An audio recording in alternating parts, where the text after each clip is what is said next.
একদিন বাড়ি ফিরতে অনেকটা রাত হয়েছিল। বাবা বলেছিলেন, একই বেয়াদবি, যতদিন আমার বাড়িতে আছো এসব একদম চলবে না।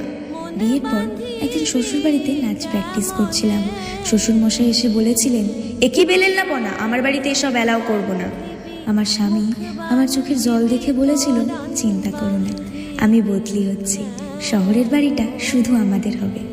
নিজের বাড়ি পেলাম, মন খুলে সাজালাম সে বাড়ি। একদিন হঠাৎ দেখা হলো মিষ্টির সাথে, ওকে নিয়ে এলাম নিজের বাড়িতে।